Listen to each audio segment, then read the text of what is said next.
मित्रांनो नमस्कार. मी आयुर्वेद तज्ञ डॉक्टर पंकज राणे पाचोरा येथे नारायण आयुर्वेदिक पंचकर्माच्या माध्यमातून रुग्णसेवा देत असतो. मित्रांनो सध्या प्रचंड उष्णता वाढलेली, अक्षरशः 45 डिग्री सेल्सिअस पर्यंत तापमान गेले आणि अशा वेळी जे आहे ते बरेच जण खूप थंड पाणी पिण्याची चूक करत असतात. मित्रांनो थंड पाणी हे जे शरीरासाठी खूप घातक आहे, तर त्याचा दुष्परिणाम कशा पद्धतीने होत असतो मी तुम्हाला सगळं समजून सांगणार आहे. मित्रांनो थंड पाणी जे आहे, अति थंड पाणी, तुम्ही प्रवास करून आलेला असाल, बाहेरून आले असाल आणि एकदम जर का तुम्ही थंड पाणी प्याल तर ते थंड पाणी काय करतं, शरीराचं तापमान कमी जास्त करतं. बऱ्याच जणांना तोंड लावून नाही तर वरून पाणी पिण्याची सवय असते, त्यामुळे जे पाणी आहे ते डायरेक्ट अन्ननलिकेमधून स्टमक मधून लहान आतडे मोठ्या आतडे यांपर्यंत पोहोचतं आणि तापमान कमी जास्त होतं. या कमी जास्त तापमानाचा हृदयाला आणि मेंदूला फार धोका संभवत असतो. आपण वर्तमानपत्रामध्ये बघत असतो की अचानक थंड पाणी पिल्यामुळे मृत्यू झाला, असं तसं. मित्रांनो ही गोष्ट खरीच आहे. अचानक थंड पाणी पिलं, उन्हातून आल्यानंतर थंड पाणी पिलं तर ब्रेन स्ट्रोक सुद्धा होऊ शकतो, इतकं हे घातक असतं. मित्रांनो थंड पाण्याचे खूप दुष्परिणाम आहेत. थंड पाणी पिल्यामुळे जे आहे अन्न पचन होत नसतं, त्यानंतर गॅसेस तयार होतात, पोट साफ होत नसतं. तसंच थंड पाणी पिल्याने रात्री जे आहे ते पायाला आग होणे, तळपायाची आग होणे किंवा गरम होणे हे प्रकार होत असतात.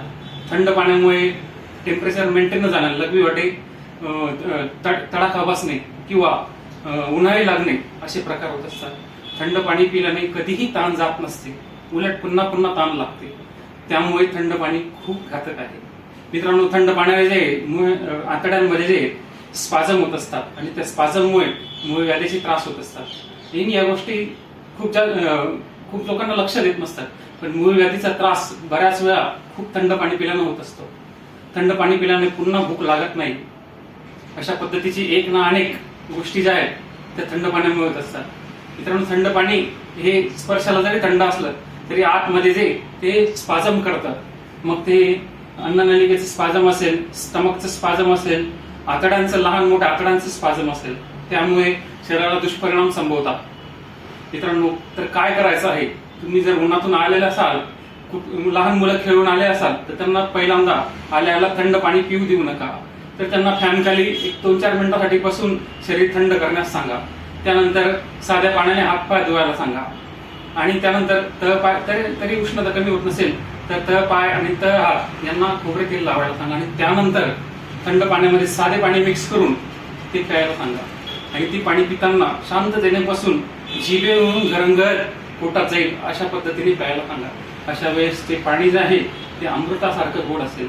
मित्रांनो थंड पाण्याचे खूप दुष्परिणाम आहेत आणि या उन्हाळ्यात बरेच जण अशा पद्धतीने वागत असतात. तर मित्रांनो निश्चित आपल्या शरीराची काळजी घ्या आणि हा व्हिडिओ आवडला असेल तर निश्चित आम्हाला कमेंट करून सांगा. आमच्या युट्यूब चॅनलला सबस्क्राईब करा, लाईक करा आणि कमेंटमध्ये निश्चित कळवा. धन्यवाद.